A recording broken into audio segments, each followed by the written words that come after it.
right, hey guys. There's Carrie. She's cooking with me today. Let me check my volume. All right. Carrie and I are making quiche today. So, we thought we would go live, and you can make quiche however you want. This is how I make quiche.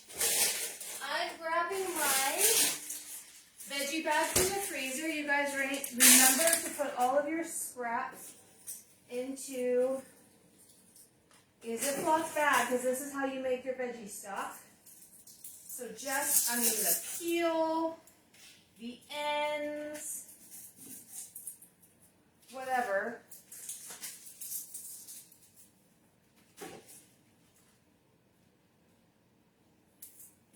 And I got these onions from a friend. I don't usually use these teeny tiny onions, but we use what we have, always. We don't waste food. And don't fight with the onion skin. I get people asking me, how do you get the skin off of it? If you have to take the whole next layer, take the whole next layer. Oh. Oh, that one is strong? Oh. This onion is fabulous. Oh. Awesome. Now, have you used this before? No, I haven't. I haven't played with it yet. Okay. Quick tip for onions, if you even remotely think they're going to be super strong like this one, microwave them for about 7 seconds until they're just slightly warm, and it takes the sting out. And they don't hurt them if rice water. Good to know. Random mom factoid I got. That's good. So just running through and chopping? Yeah. What setting did you put it on? I put it on 3 and then slice. Does it matter how these go in here, or just that they're in here? So whenever, and that's fine, but however, if you do like this, they're going to be long ways. If you do this, they're going to cut, Slices. Got it. the slices and stuff. So, however works. Whatever you want to do is good. Do we want to put a bowl under this, or are we just good with the cutting board? I can get the thing that comes with it so that they fly into something. So I ran out of mushrooms. Usually I put mushrooms in my quiche, but today, as always, we're just using the products or the ingredients we have. Are you in love already? Yes. I have never, ever used a mandolin where there was less than this between my fingers and the blades. When I watch cooking shows on TV and they have a traditional mandolin out, I can't watch. Because you see them doing this as they're looking around and doing things. Oh, yeah. I'm scared to death they're going to take the fingers off, so I won't even use them. That helped. Oh, I know. It's So super psyched about this. doesn't come close to your fingers. Oh, Daddy. So awesome, isn't it? I love this thing. It's fun. We're good. So gonna saute these up. So the thing with the quiche is that the most of the ingredients you want already cooked and soft. If you want them I want them. That's fine. I want them caramelized. So there's that. I swear this thing lives in my dishwasher. Because as soon as it's done being washed, I need it for something else. This is going to be an interesting experience for me. Well, I had years since I cooked on a gas stove. Okay. So I pre-made my pie dough. You could buy it pre-made if you want from the store. However works with you is fine. I just happen to have a fabulous pie crust recipe. So I made it. I need to get. See, I never have anything ready. I need to get my flour.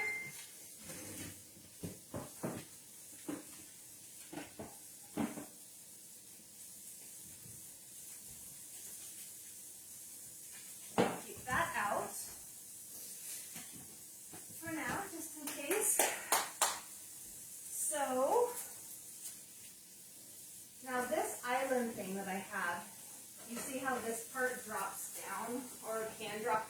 Yes, ma'am. I don't know that I want to,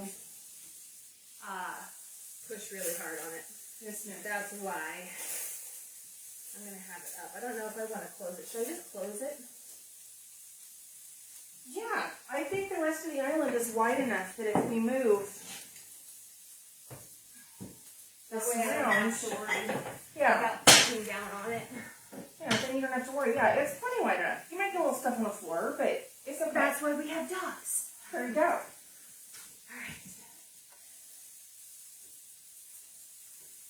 Okay. This has been chilling overnight and super hard.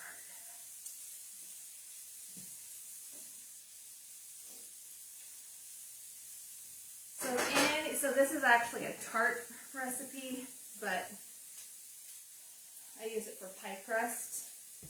Obviously, my quiche. And if you happen to have a marble rolling pin, it makes the job a bit easier because you don't have to use so much muscle. What size are you going for? I'm going to, now I have a lot of dough here and I didn't separate it perfectly, so I'm going to roll it so that it's the thickness that I want, and I'm going to eyeball that. But with this pastry mat that I'm using, you can roll a perfect round circle because it's outlined. So a really cool thing about quiche is if you make it yourself, or when you make it yourself, if you were to get the Betty Crocker, Marie Callender, what is the deep dish pre-made? And the Marie Callender. Yeah, thank you. And the Marie Callender in the freezer section, you can make the filling and make your quiche, stick it in a gallon-sized Ziploc bag, and they freeze beautifully. Because quiche takes, it takes a hot minute to make them. So, and it takes an hour or more to bake them. So, back in the day when I had to feed, boys and husband, and quiche was a pain, I used to make like 8 at the same time, bake them all up, and then stick them in the freezer. And that way, anytime I wanted quiche, they were all made. Alright, I'm almost to the thickness I want. And I have a split in it right here, but I'm just going to overlay it inside the pan and it's going to be just fine. I'm not a meticulous baker. It's going to taste wonderful. These are probably about half done. Not caramelized, but they're starting to be pretty smooth. Alright. What did you put in the pan with the onions? Is it avocado oil? Mm-hmm. Okay. Alright. I don't love that crack, but I will fix it. Alright. Thank you.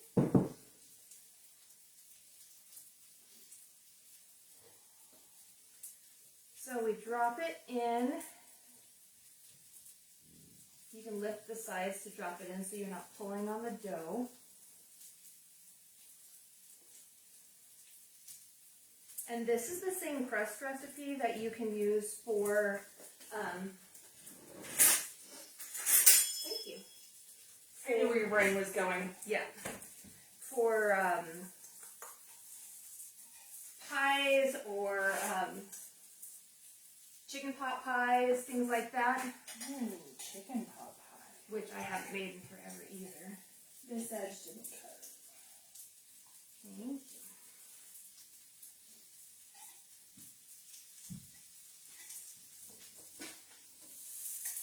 Okay, and then just curling in the top.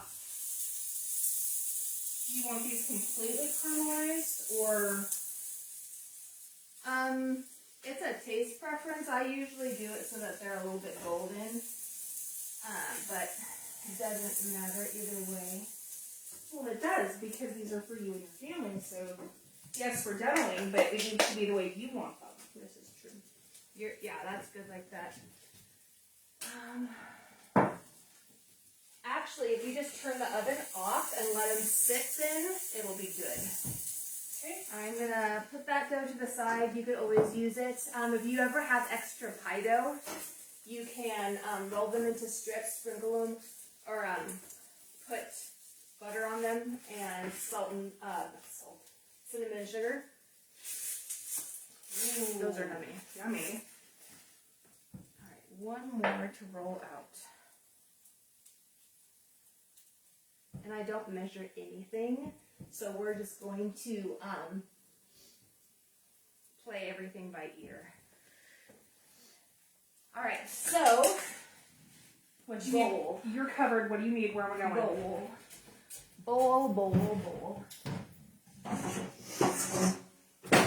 All right, if you want to go to town cracking eggs, we're going to need probably around 20-ish.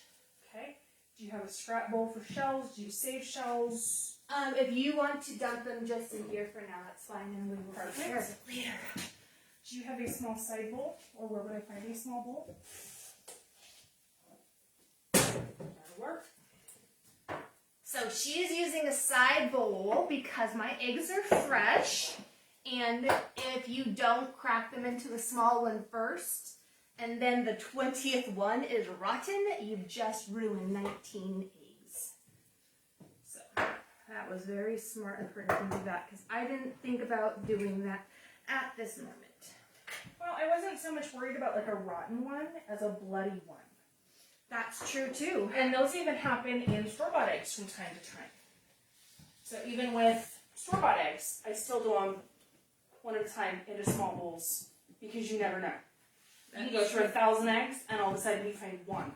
Or you could go through 10 and find 3. It just depends on the farm they came from. That's interesting, because I don't think I've had a bloody one from the store before, but you obviously have, and you're like, lesson learned. Yeah. Because I was doing something similar to this and making a very large batch of something. And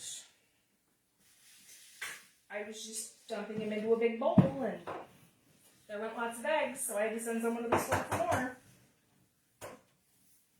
This is rolling out so much better. Is it because it sat for a minute and got warmer? Probably.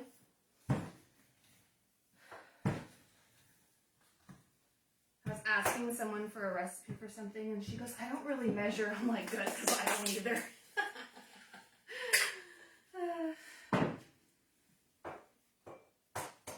When you say 20-ish eggs, does it matter that some of these are bigger than others? Nope. And if you want to use some of those duck eggs, Which one's the duck eggs? these are all duck eggs. Oh, I was just going across the tray and... Yeah.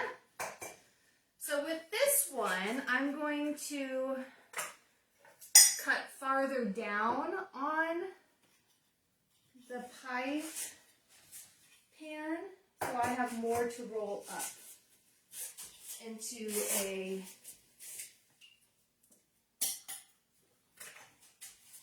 pretty scallop thingy. Words. So there's that. I'm having issues with eggs over here. They don't want to crack very well for me. The duck ones are Yeah. super hard to... Oh, so it's not just me. No. Okay. They have a just tougher shell. I'm seeing that. So even people who don't like duck eggs, they make baking. When you're baking, they're richer and they do a good job. A lot of baking people like it. All right. I'm gonna grab a fork really quick, please. I'm just poking the bottom, that way they don't bubble up. And, okay, putting this away in the back of the flour. Another good thing for the reason for doing them into little cups like this, if you drop shells in, it's easier to fish the shells out. Oh, that is another good tip. That is a very good tip. Okay. here are these.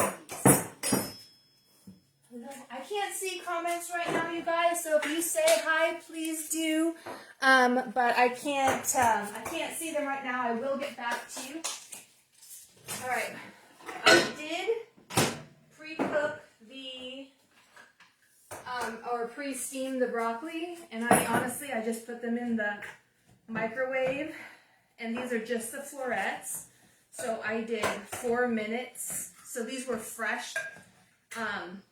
And I washed them and dumped them in.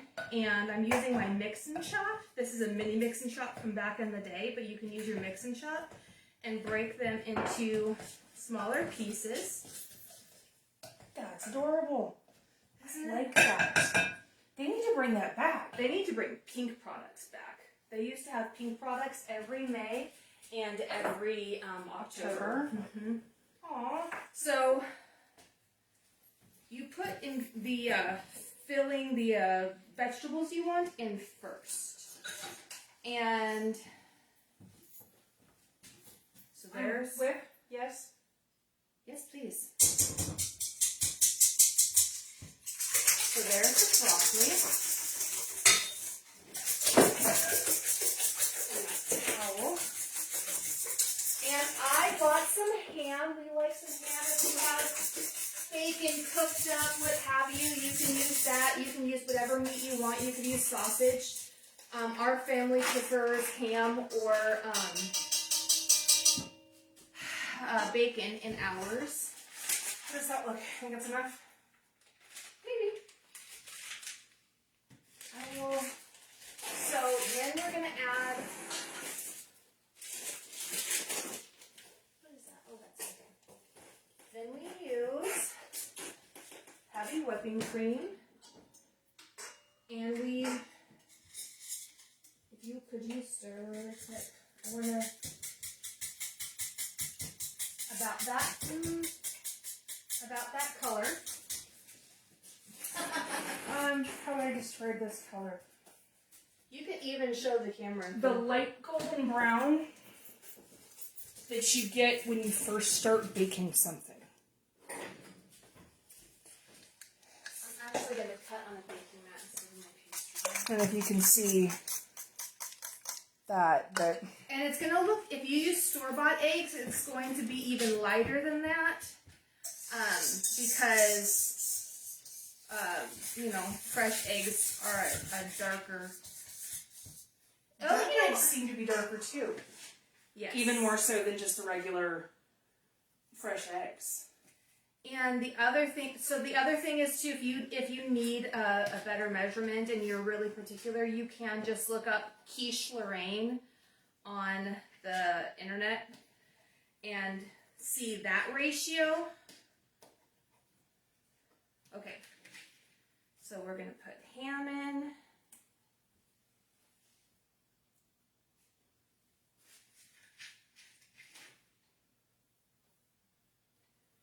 And I don't have any fresh garlic, so we're going to use Pampered Chef garlic. You want to turn that and see if I have any garlic in that? Because I can go grab some.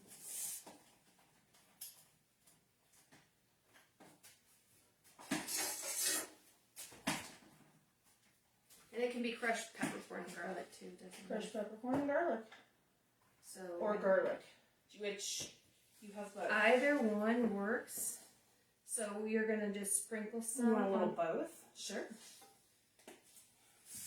So what do you mean by a little? Just like that for the crush? Sure.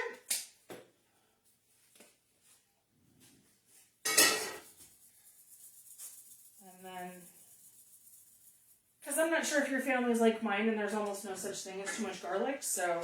Oh, we like garlic, but pepper on the other hand. Okay, so. Alright, so the other tip for. Oh, no, this. The other tip for quiche is whether you like Swiss cheese or not, you still need to add some. It's what gives quiche that quiche-y, the quiche taste it's supposed to have. So I'm sprinkling some Parmesan in first, and you don't have to use Parmesan, we just happen to have it because it was in a bunch of my other recipes this month. But what we're going to do is,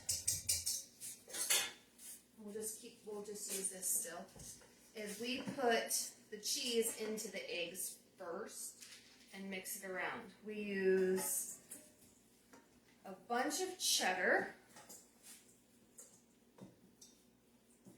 and about half as much Swiss. And again, if you don't like Swiss, still add it, I'm telling you. It won't taste like quiche without it.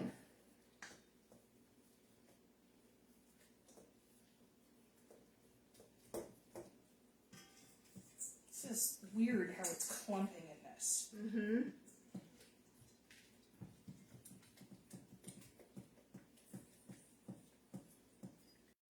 All right.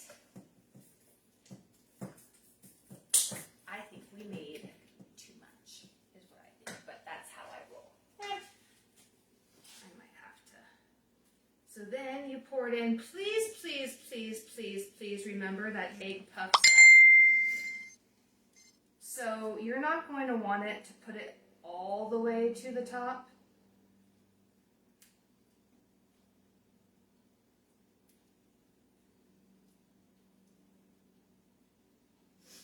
Okay, this is going to be for something else. Okay, so that's done.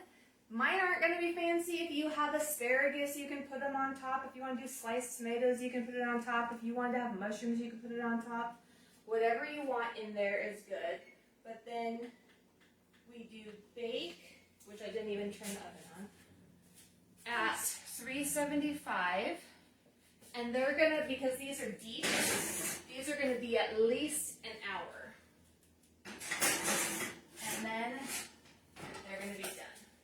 Middle rack, even spacing, side to side in the middle of the rack.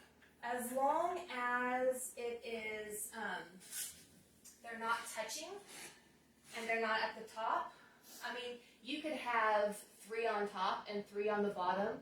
Just as long as they're all evenly spaced out inside. And have and they have space. Yeah, got it. So yeah, now we have a mess to clean up, and let me know if you want to see the finished product of the. There we go. Hey, Bethany, hey, Lynette. Yeah, so I will let you know. I'll show you the quiche when they're done. Thanks for joining us.